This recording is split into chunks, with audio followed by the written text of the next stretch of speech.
Saya rasa ini bukan tempat duduk encik. Suara yang tajam dan angkuh itu memecah kesunyian di dalam kabin kelas pertama sebuah pesawat penerbangan dari lapangan terbang antarabangsa Kuala Lumpur, KLIA, menuju ke kota Kinabalu. Suara itu umpama bilah pisau yang membelah keheningan. Saya, Azlan bin Ishak, 49 tahun, Naib Presiden Eksekutif di sebuah syarikat IT terkemuka, sedang dalam perjalanan ke satu mesyuarat penting di Sabah yang boleh menentukan masa depan syarikat. Seperti biasa, setiap saat adalah berharga. Ruang kabin kelas pertama yang tenang amat penting bagi saya untuk meneliti dokumen dan menumpukan perhatian pada kerja, walaupun dalam penerbangan yang singkat. Saya baru sahaja duduk di kerusi 1A yang telah ditetapkan dan mengeluarkan komputer riba dari beg bimbit saya yang padat dengan dokumen penting. Ketika itulah suara itu menyapa. Pemilik suara itu ialah seorang wanita yang cuba duduk di kerusi sapu B di sebelah saya. Kemudiannya saya mendapat tahu namanya Datin Sharifah Aisyah, berumur lewat 50-an. Pakaian dan beg tangannya yang berjenama mewah dipamerkan seolah-olah mahu menunjukkan statusnya. Sikapnya begitu angkuh, seakan-akan seluruh dunia ini miliknya. Terserlah daripadanya keistimewaan yang telah dinikmatinya sekian lama. Saat dia memandang saya, riak wajahnya menunjukkan satu perasaan yang lebih mendalam daripada sekadar terkejut. Ia adalah gabungan rasa tidak percaya dan penghinaan. Pandangannya seolah-olah sedang menilai saya, tetapi sudah pun mempunyai kesimpulan awal. Seakan-akan dia ingin bertanya, kenapa orang seperti kamu boleh berada di sini? Aduh, kena lagi, keluh saya dalam hati. Malangnya, saya sudah biasa dengan pandangan seperti ini. Sepanjang kerjaya saya dalam industri teknologi di Malaysia, sebuah dunia yang agak tertutup, saya telah banyak kali berhadapan dengan diskriminasi dan prejudis yang tidak kelihatan. Kadangkala ia dizahirkan melalui kata-kata, kadangkala melalui tekanan senyap seperti ini yang cuba menghalang kemajuan saya. Namun, setiap kali berhadapan dengan situasi sebegini, saya tidak pernah membiarkan emosi menguasai diri. Saya sentiasa membalas dengan fakta dan hasil kerja. Jika saya melayan setiap perkara kecil, saya tidak akan mampu bertahan. Lebih-lebih lagi, memikirkan betapa pentingnya mesyuarat hari ini, saya tidak boleh membiarkan perkara remeh ini mengganggu fikiran. Dengan itu, saya cuba mengabaikan kehadirannya dan kembali menumpukan perhatian pada dokumen di skrin komputer riba saya. Namun, Datin Sharifah nampaknya tidak berpuas hati dengan sikap saya itu. Mungkin dia merasakan tatanan dunianya telah terganggu. Dengan sengaja, dia menghempas begnya ke dalam kompartmen atas kepala dengan kuat dan duduk dengan kasar, seolah-olah mahu menyindir saya. Dia berdeham beberapa kali dengan gelisah dan matanya melilau mencari kru kabin, seakan-akan mengharapkan seseorang untuk membetulkan keadaan yang dianggapnya salah ini. Saya dapat merasakan tekanan senyap daripadanya. Tekanan itu perlahan-lahan tetapi pasti mula mengikis tumpuan saya. Walaupun begitu, saya tetap cuba untuk fokus pada kerja. Perkara yang tertera pada skrin saya jauh lebih penting daripada melayan perasaan tidak puas hati wanita itu. Tetapi nampaknya, dia benar-benar mahu menguji kesabaran saya atau mungkin egonya tidak dapat menerima situasi ini.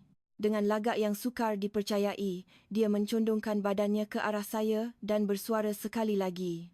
Kali ini, nadanya kedengaran sedikit lebih sopan, tetapi di sebaliknya terselit keraguan dan kejengkelan. Maaf, saya rasa ada kesilapan. Boleh saya lihat tiket penerbangan encik? Ayat terakhir itu bukan lagi satu soalan, tetapi lebih kepada satu desakan. Saya mengangkat tangan saya dari papan kekunci dan buat pertama kalinya, saya memandangnya secara terus. Saya menjawab dengan ringkas. Tidak, ini memang tempat duduk saya. Saya merasakan penjelasan lanjut tidak diperlukan. Wajah saya mungkin kelihatan kosong tanpa sebarang emosi. Berdasarkan pengalaman, bersikap tenang dan terkawal adalah cara paling berkesan untuk berurusan dengan orang seperti ini. Riak wajahnya menunjukkan dia tidak berpuas hati dengan jawapan saya. Dahinya berkerut dan bibirnya dimuncungkan. Kali ini, dia menekan butang panggilan kru kabin dengan kasar, seolah-olah ia adalah butang untuk menjatuhkan hukuman. Tidak lama kemudian, seorang pramugari yang ramah bernama Nurul Huda, berusia lingkungan 20-an, datang menghampiri. Senyumannya profesional, tetapi ada sedikit rasa tegang di wajahnya. "Ya Puan Datin, boleh saya bantu?"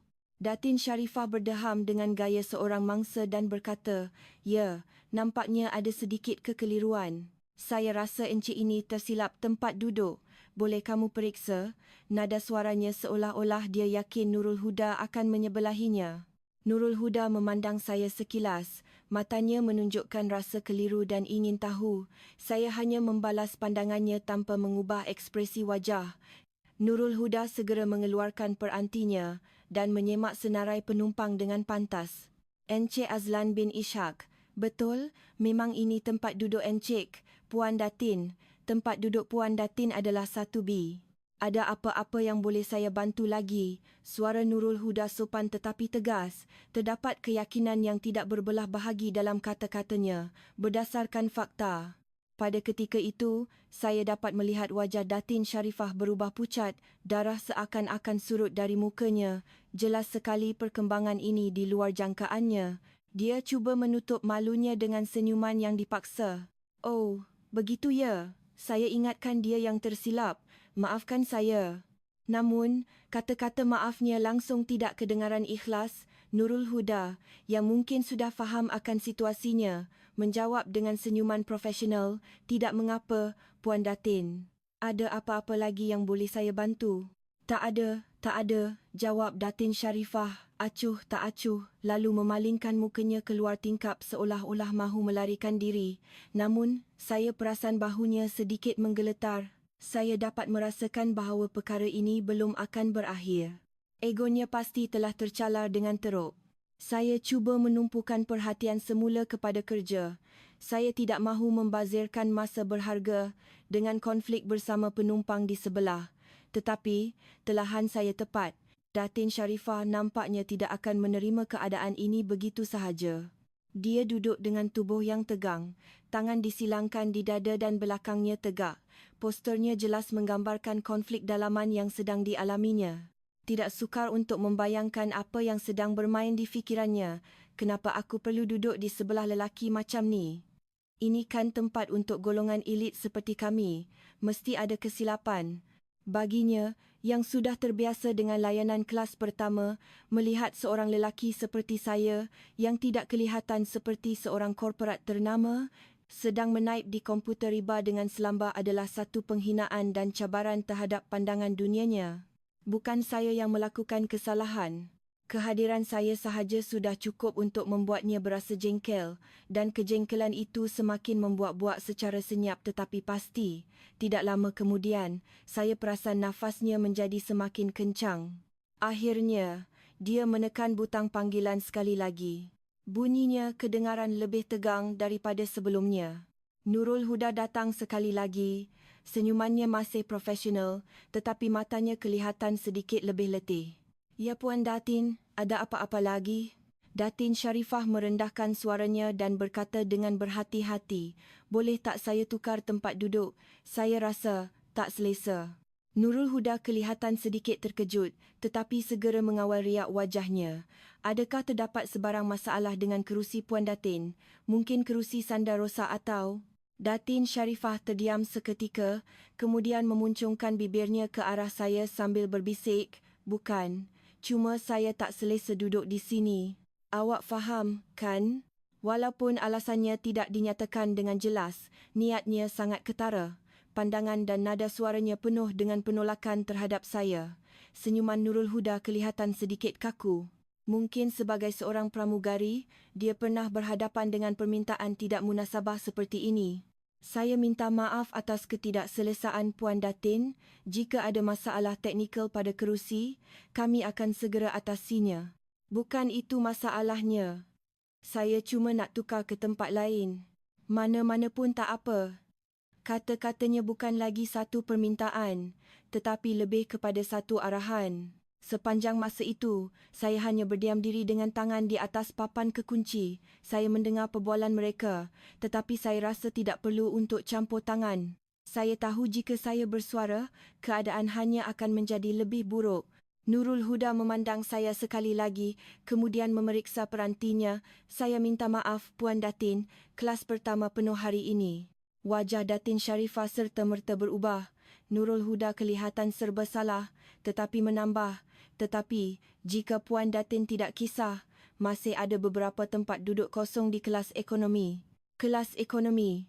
Suara Datin Sharifah meninggi, seolah-olah dia baru sahaja menerima satu penghinaan yang amat dahsyat.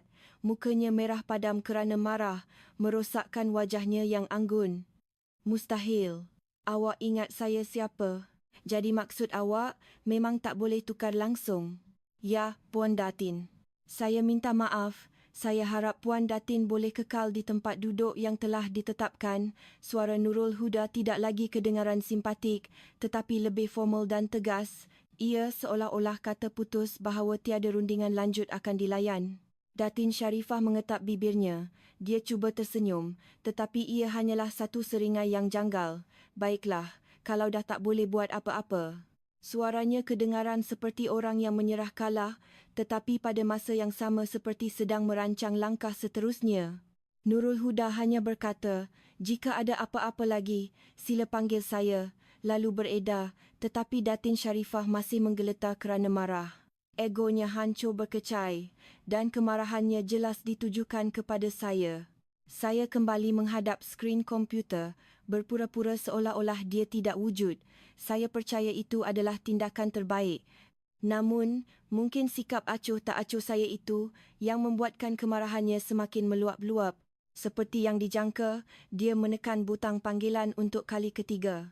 Kali ini, Nurul Huda kelihatan teragak-agak seketika sebelum muncul dengan wajah yang tenang demi menjalankan tugasnya sebagai seorang profesional. Dan kali ini, Datin Sharifah menyuarakan rasa tidak puas hatinya dengan jelas. Panggil pengurus kamu. Saya tak nak bercakap dengan kamu lagi. Nurul Huda menjawab dengan tenang, tetapi ada sedikit nada jengkel yang cuba disembunyikan. Saya adalah ketua pramugari untuk penerbangan ini, Puan Datin. Apa sahaja masalah Puan Datin, saya akan selesaikannya. Bukan ketua pramugari. Saya nak jumpa kapten atau sesiapa yang lebih atas. Saya tak puas hati dengan layanan macam ni. Suaranya mula kedengaran histeria. Penumpang lain mula menunjukkan riak wajah tidak senang. Ada yang memandang ke arah kami.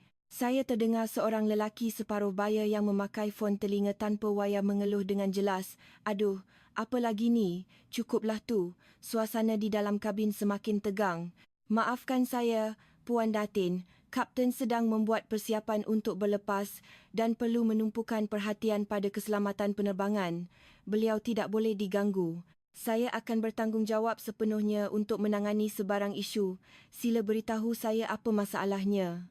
Suara Nurul Huda kedengaran seolah-olah kesabarannya sudah hampir sampai ke penghujungnya, tetapi dia masih cuba mengekalkan profesionalismenya. Pada ketika itu, Datin Sharifah menjeling ke arah saya seolah-olah mahu melihat reaksi saya. Mungkin dia mengharapkan saya menjadi panik atau keliru, atau mungkin dia mahu saya menawarkan bantuan. Tetapi saya tetap duduk dengan tenang, seolah-olah ini adalah kejadian biasa. Melihat reaksi saya itu, dia akhirnya mengambil langkah terdesak. Dia merendahkan suaranya, tetapi cukup kuat untuk didengari oleh orang sekeliling. Saya rasa tidak selamat. Saya rasa sangat bahaya kehadiran lelaki ini. Kata-kata itu membuatkan suasana di dalam kabin menjadi sejuk serta-merta. Ia bukan lagi sekadar luahan rasa tidak selesa. Ia adalah satu tuduhan yang jelas dan berniat jahat. Wajah Nurul Huda menjadi tegang. Saya juga berhenti menaip. Adakah wanita ini sedar betapa seriusnya menggunakan perkataan bahaya di dalam pesawat? Lelaki separuh baya tadi kini berkata dengan lebih kuat, "Sudah-sudahlah tu, jangan melampau." Kata-katanya seolah-olah mewakili perasaan penumpang lain. Nurul Huda menegakkan badannya, menahan marah di sebalik topeng profesionalnya dan bertanya, "Boleh Puan Datin jelaskan dengan lebih terperinci bahaya yang bagaimana Puan Datin rasakan? Ini adalah satu kenyataan yang sangat serius." Datin Sharifah, seperti seorang pelakon di atas pentas, meletakkan tangannya di atas riba dan memiringkan kepalanya sedikit. "Saya tak tahu," Cuma naluri saya mengatakan saya dalam bahaya. Saya tak nak besarkan cerita, tapi saya rasa lebih baik jika orang lain duduk di sini demi keselamatan semua. Dia tidak menuduh saya secara langsung, tetapi cara dia bercakap jelas membayangkan maksudnya. Di sebalik kata-katanya, terselit ketakutan yang tidak berasas terhadap saya dan satu cubaan terdesak untuk mewajarkan tindakannya. Ketika itulah, saya menutup komputer riba saya dengan perlahan. Bunyi klik yang kecil itu kedengaran begitu kuat dalam kesunyian, dan buat pertama kalinya, saya memandangnya tepat ke mata. Pandangan saya seolah-olah membuatnya tergamam seketika. Untuk sesaat, saya nampak keraguan di matanya, tetapi mungkin dia sudah terlalu jauh untuk berpatah balik. Dia menguatkan suaranya. Saya rasa terancam, tapi tak ada siapa yang peduli. Macam mana pengurusan keselamatan syarikat penerbangan ni? Apabila suaranya semakin kuat, kabin menjadi sunyi sepi. Semua mata tertumpu pada kami berdua dan pada Nurul Huda yang cuba menangani situasi dengan tegas. Perkataan bahaya kini bergema di udara seperti satu tuduhan. Nurul Huda, dengan wajah yang lebih tegang, bertanya dengan tenang, adakah Puan Datin merasakan bahawa Encik Azlan ini merupakan satu ancaman? Datin Sharifah dengan licik mengelak soalan itu. Saya tak cakap macam tu. Saya cuma cakap saya rasa tak selamat, tetapi niatnya jelas. Seorang ahli perniagaan yang duduk di seberang lorong menggelengkan kepalanya dan berbisik, tak masuk akal, gila. Beberapa baris di belakang, seorang wanita muda mengeluarkan telefon pintarnya dan mula merakam video secara senyap. Bisikan penumpang bukan lagi berbaur simpati atau rasa ingin tahu, tetapi lebih kepada kritikan dan cemuhan. Datin Sharifah pasti dapat merasakannya. Dia tahu keadaan tidak lagi memihak kepadanya, tetapi dia tidak berhenti, atau mungkin dia tidak boleh berhenti. Dia telah meletakkan dirinya dalam situasi yang mustahil untuk ditarik balik. Permintaan saya mudah saja, kata Datin Sharifah. Cuba sedaya upaya untuk bertenang. Kalau saya rasa tak selamat, saya berhak untuk pindah ke tempat lain. Itu kan khidmat pelanggan. Nurul Huda mengetap bibirnya dan menggelengkan kepala. Tiada lagi simpati di wajahnya. Seperti yang saya katakan tadi, tiada tempat kosong di kelas pertama. Habis tu, kelas ekonomi, kan ada tempat kosong? Datin Sharifah memandang Nurul Huda dengan pandangan merayu, seolah-olah itu adalah harapan terakhirnya. Nurul Huda teragak-agak seketika, kemudian menyatakan fakta itu dengan tenang. Ya, di kelas ekonomi ada 2 lagi tempat duduk kosong. Kalau macam tu, kan bagus. Pindahkan lelaki ini ke kelas ekonomi, itulah penyelesaian terbaik. Kata-kata itu disambut dengan desahan terkejut dan cemuhan dari penumpang lain. Mereka seolah-olah tidak percaya dengan apa yang mereka dengar. Saya menarik nafas dalam-dalam. Saya mengetuk permukaan komputer riba saya dengan hujung jari. Walaupun saya belum berkata apa-apa, saya rasa sudah tiba masanya untuk saya bertindak. Saya tidak boleh membiarkan drama ini berlarutan. Nurul Huda, dengan nada tidak percaya, bertanya kepada Datin Sharifah untuk pengesahan terakhir. Puan Datin, saya ingin sahkan sekali lagi. Adakah Puan Datin meminta kami memindahkan Encik Azlan ke kelas ekonomi hanya kerana perasaan peribadi Puan Datin yang tidak mahu duduk di sebelahnya? Ya. Betul, apa masalahnya? Datin Sharifah mengangguk tanpa teragak-agak, seolah-olah mencabar. Pada ketika itu, suara Nurul Huda menjadi dingin seperti ais dan tegas. Pihak syarikat penerbangan sama sekali tidak akan melakukan perkara seperti itu. Apa? Kenapa pula? Pelanggan sentiasa betul, kan? Mata Datin Sharifah terbeliak, tidak faham. Encik Azlan telah membayar tambang yang sah dan duduk di kerusi yang telah ditetapkan. Kami tidak akan meminta beliau untuk berpindah atas alasan perasaan peribadi Puan Datin. Kami tidak akan melakukan tindakan yang tidak adil seperti itu.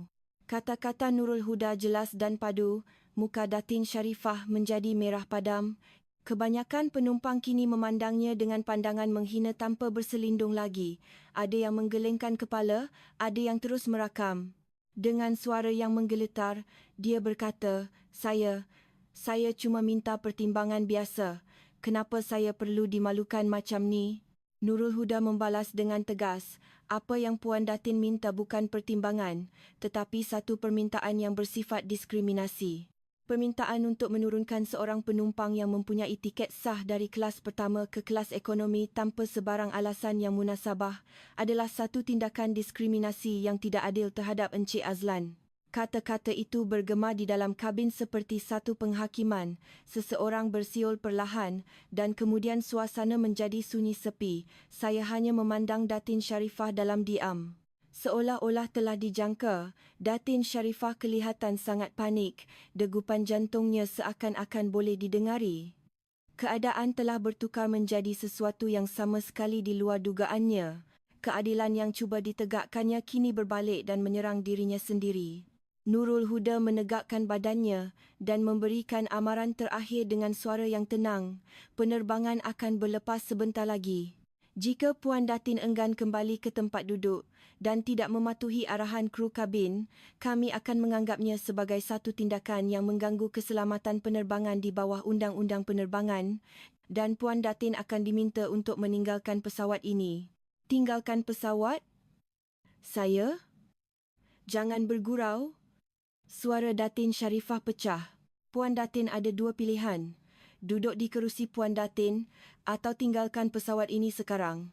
Kami sama sekali tidak akan meminta Encik Azlan untuk berpindah. Harap Puan Datin faham. Sebaik sahaja dia selesai bercakap, beberapa orang penumpang memberikan tepukan kecil tetapi jelas, kemarahan dan kehinaan jelas terpancar di seluruh tubuh Datin Sharifah. Dia tidak pernah bermimpi akan dimalukan di khalayak ramai seperti ini. Dia cuba untuk berkata sesuatu, tetapi pada ketika itu, saya dengan tenang memasukkan tangan ke dalam poket jaket saya. Saya mengeluarkan bekas kad nama kulit saya dan perlahan-lahan menarik keluar sekeping kad. Saya menunjukkannya kepada Nurul Huda dan Datin Sharifah. Ia adalah sekeping kad pengenalan syarikat yang kelihatan biasa. Di satu sudut, terdapat logo syarikat yang jelas tertera. Di atas permukaannya yang berkilat, nama syarikat Tekno Asia Solutions, nama saya dan jawatan saya dinyatakan dengan jelas. Azlan bin Ishak, Naib Presiden Eksekutif Strategi Global. Kad itu sendiri tidak berkilauan, tetapi status sosial yang diwakilinya bukanlah sesuatu yang boleh dipandang ringan. Ia adalah simbol kecil pencapaian saya sepanjang hidup. Suasana di dalam kabin berubah sekali lagi, tetapi dengan kualiti yang berbeza. Mata Datin Sharifah terbeliak. Dia kaku seolah-olah masa telah berhenti. Wajahnya yang tadinya merah padam kini menjadi pucat lesi. Dari kalangan penumpang, kedengaran desahan terkejut dan tawa sinis yang tidak lagi disembunyikan. Wanita muda yang merakam video tadi dengan pantas mengezum ke arah kad pengenalan saya, dengan senyuman puas di wajahnya. Saya berkata kepada Datin Sharifah dengan nada yang tenang, seperti dalam satu rundingan perniagaan, tanpa sebarang emosi. Puan Datin, jika Puan Datin mempunyai sebarang aduan rasmi, boleh Puan Datin tuliskan sekarang. Pihak syarikat akan memberi maklum balas secara rasmi. Datin Sharifah seolah-olah lupa untuk bernafas. Dia tidak dapat berkata apa-apa, hanya bibirnya yang terkumat kamit. Saya terus memandangnya, menunggu jawapan. Pada saat itulah, dia mungkin sedar bahawa dia telah terperangkap dalam jerat yang dipasangnya sendiri. Keheningan yang menyakitkan menyelubungi kabin. Kad pengenalan saya seolah-olah mempamerkan kewujudannya di bawah cahaya lembut kabin. Individu yang cuba dipandang rendah dan disingkirkannya sebenarnya adalah salah seorang eksekutif tertinggi dalam industri teknologi terkemuka di negara ini yang bertanggungjawab ke atas strategi global. Fakta ini pasti telah menggegarkan sistem nilainya hingga ke akar umbi. Mengetahui fakta ini, wajah Datin Sharifah bukan sahaja pucat, malah bertukar menjadi merah padam dan kemudian pucat semula, jelas menunjukkan betapa dia sedang dihanyutkan oleh gelora emosi. Otot rahangnya menegang. Penumpang yang tadinya ketawa sinis kini menahan nafas, terdiam melihat perkembangan dramatik ini, kebanyakannya dengan senyuman mengejek. Saya dapat melihat Datin Sharifah menggeletarkan bibirnya, mindanya ligat mencari alasan, jalan keluar atau kata-kata untuk membidas, tetapi semuanya sudah terlambat. Beberapa minit yang lalu, dia menuduh lelaki ini berbahaya. Kini, dia perlu menarik balik kata-katanya. atau berhadapan dengan saman fitnah yang dahsyat terhadap seorang naib presiden syarikat. Tangannya di atas riba menggeletar dengan kuat. Saya tidak mengalihkan pandangan, tetap tenang, tetapi setiap perkataan saya penuh dengan makna. Tadi Puan Datin kata Puan Datin rasa tidak selamat dan terancam, kan? Kata-kata itu umpama peluru yang terapung di udara. Datin Sharifah tidak dapat bergerak. Mukanya semakin merah dan tekaknya tersekat. Saya memiringkan kepala sedikit, mengekalkan nada yang sopan, tetapi tajam seperti pisau yang menusuk ke dalam hatinya.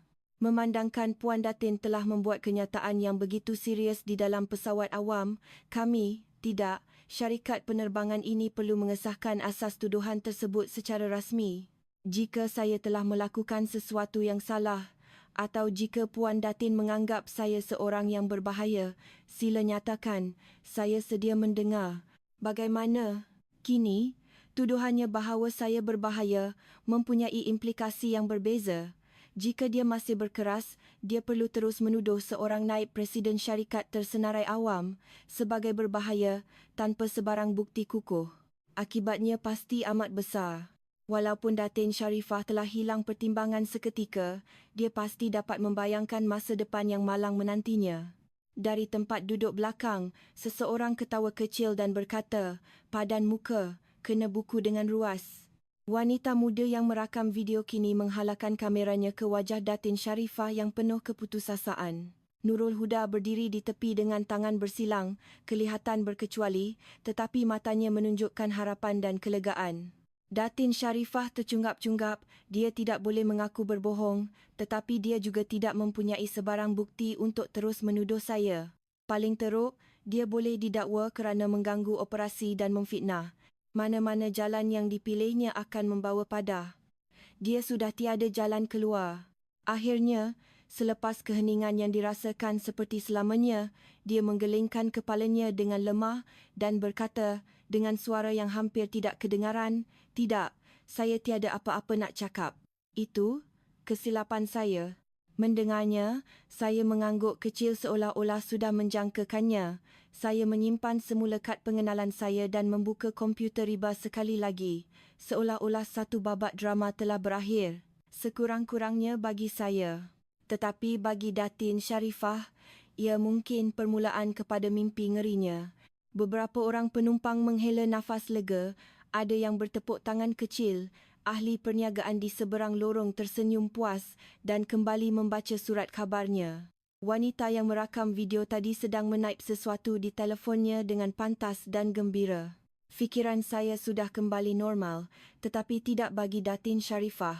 Dia hanya terduduk kaku di kerusinya, seolah-olah mahu hilang dari situ.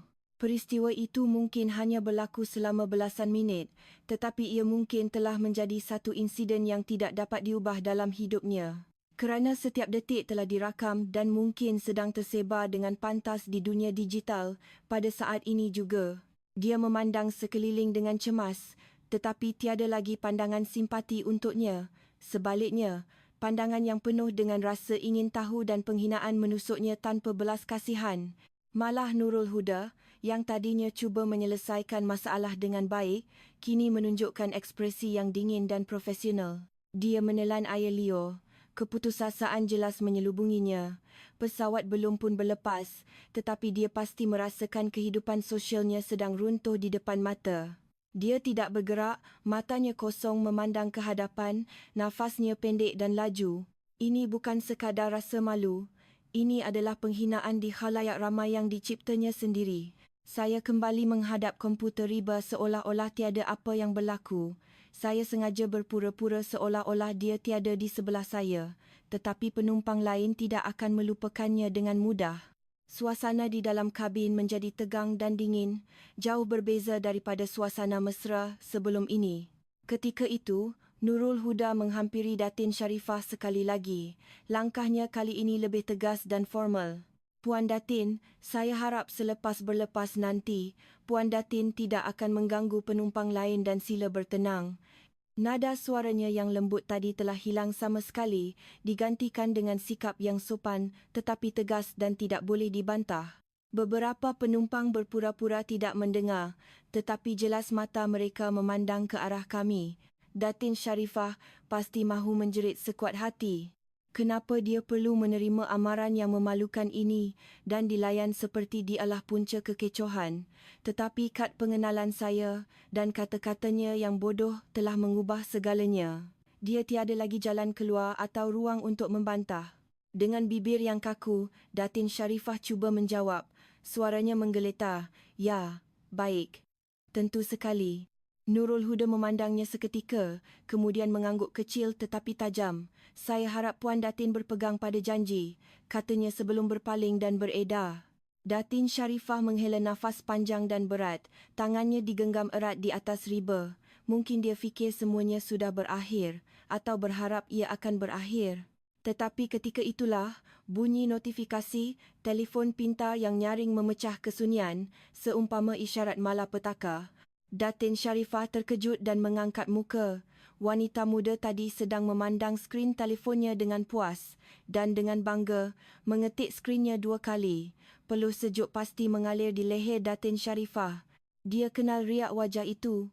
Wajah teruja yang ditunjukkan oleh rakan-rakannya apabila mereka memuat naik gosip atau video menarik ke internet, berharap ia akan tular. Jarinya mencengkam tempat letak tangan kerusi dengan kuat. Datin Sharifah cuba mengintai skrin telefon wanita itu seperti seorang pesalah dan dia melihat video yang baru sahaja dimuat naik beserta tajuknya. Nafas Datin Sharifah seakan-akan terhenti. Kejutan ini jauh lebih hebat daripada kejutan kad pengenalan tadi. Tajuk video yang dimuat naik itu ringkas, tepat dan pedas.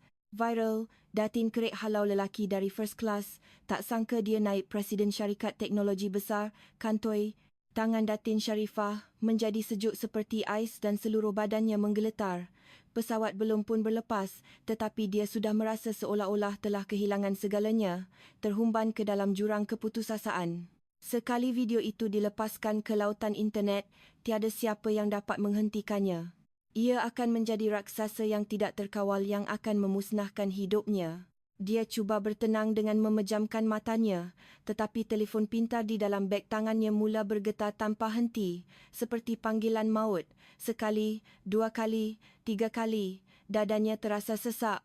Walaupun tidak mahu melihat, tangannya secara automatik mencari telefon di dalam beg. Apabila dia melihat skrin telefon, mesej daripada keluarga, rakan karib dan juga rakan-rakan lama yang sudah lama tidak dihubungi masuk bertalu-talu. Kandungan mesej itu hampir sama. Aisyah, ini bukan kau, kan? Tak percaya aku. Aku baru nampak video ni. Tolong cakap ini bukan kau. Kau buat apa ni? Kenapa jadi macam ni? Jantungnya berdegup kencang. Dengan tangan yang menggeletar, Datin Sharifah membuka pelayar web dan media sosial utama. Dalam beberapa saat, dia faham betapa seriusnya keadaan. Walaupun bukan nama sebenarnya, gelaran tidak terhormat seperti Datin kelas pertama menjadi sohor kini. Video itu, walaupun baru dimuat naik, telah ditonton puluhan ribu kali dan sedang menuju ke angka ratusan ribu. Ruangan komen dibanjiri dengan kritikan, cemuhan dan cacian yang tidak henti-henti. Datin Sharifah menahan nafas. Dunianya bukan sahaja runtuh, tetapi sedang terbakar menjadi abu. Buat pertama kalinya, dia faham dengan penuh keputusasaan, ini adalah situasi yang tidak dapat diperbaiki lagi. Apa yang akan berlaku setibanya di KLIA nanti adalah satu mimpi ngeri yang tidak dapat dibayangkan. Datin Sharifah menggenggam telefonnya, matanya terpaku pada angka-angka yang menakutkan di skrin. Setiap kali dia melihat, jumlah tontonan dan komen semakin meningkat. 30,000, 40,000, melepasi 60,000 dan tidak menunjukkan tanda akan berhenti. Fikirannya buntu. Dia menatal ke bawah dan melihat lautan komen yang menyakitkan hati. Padan muka, zaman sekarang pun ada lagi perangai macam ni. Dia ingat dia boleh menang agaknya. Bodoh betul. Naib Presiden Tekno Asia Solutions. Terbaiklah, karma memang wujud. Dedahkan muka dan nama perempuan ni. Biar dia dimalukan. Rasa sesak nafas, Datin Sharifah memandang sekeliling kabin sekali lagi. Tetapi tiada siapa yang memandangnya. Mereka tidak perlu lagi. Mereka sudah melihat sifat sebenarnya. Dan kebanyakan mereka mungkin sedang menikmati drama ini di telefon masing-masing. Di sebelahnya, saya masih tenang mengendalikan komputer riba, seolah-olah tidak tahu menahu tentang kekecohan itu. Ketenangan saya itu sebaliknya membuatkan dia semakin cemas dan tertekan. Sekali lagi, telefonnya berdering dengan kuat. Kali ini nombor yang tidak dikenali. Dengan perasaan tertekan, dia menjawab panggilan itu. Hello. Selepas jeda yang singkat tetapi berat, satu suara yang dingin dan formal kedengaran. Puan Datin Sharifah Aisyah, saya Tuan Haji Rahman, pengerusi Yayasan Sinar Harapan. Saya rasa Puan Datin sudah tahu apa yang sedang berlaku, bukan? Tekak Datin Sharifah kering kontang. Sepatah haram pun tidak dapat diucapkan. Yayasan Sinar Harapan adalah sebuah pertubuhan yang membantu golongan yang kurang bernasib baik dan Datin Sharifah telah lama terlibat sebagai salah seorang ahli lembaga pengarah yang dihormati. Tetapi tujuan panggilan ini sudah jelas. Tuan Haji, Tuan Haji, Tuan Haji, Tuan Haji. Ini semua salah faham. Suaranya kedengaran lemah dan menggeletar. Pihak lembaga pengarah telah mengadakan mesyuarat tergempar sebentar tadi dan sebulat suara memutuskan untuk menasihatkan Puan Datin meletak jawatan sebagai ahli lembaga. Kami amat kesal, tetapi kami harap Puan Datin dapat menyerahkan surat peletakan jawatan rasmi sebelum hujung minggu ini. Pihak yayasan akan mengeluarkan kenyataan rasmi tidak lama lagi, harap maklum. Panggilan itu ditamatkan secara tiba-tiba. Datin Sharifah meletakkan telefonnya di atas riba dengan lemah. Kerjaya sosialnya telah berakhir pada saat itu juga. Reputasi dan jaringan sosial yang dibinanya dengan berhati-hati selama bertahun-tahun telah hancur dalam masa beberapa puluh minit sahaja akibat kebodohannya. Paling teruk, tiada siapa yang akan mendengar penjelasannya lagi. Hanya video yang memalukan itu akan kekal sebagai tatu digital yang tidak akan hilang, tersebar selamanya sebagai fakta. Air mata pun tidak dapat mengalir, kejutan dan keputusasaan terlalu hebat. Ini adalah skandal yang tidak terkawal dan puncanya adalah keangkuhan dan prejudisnya sendiri. Sementara itu, setibanya saya di Kota Kinabalu, saya terus menuju ke mesyuarat penting di pusat bandar dengan kereta yang telah diaturkan. Telefon saya juga menerima beberapa notifikasi. Rakan sekerja rapat menghantar mesej. Azlan, kau okey tak? Ada video pelik pasal kau tengah viral. Saya hanya membalas, aku okey. Ada insiden sikit tadi. Tak perlu risau. Tolong siapkan persediaan akhir untuk mesyuarat. Jumpa nanti.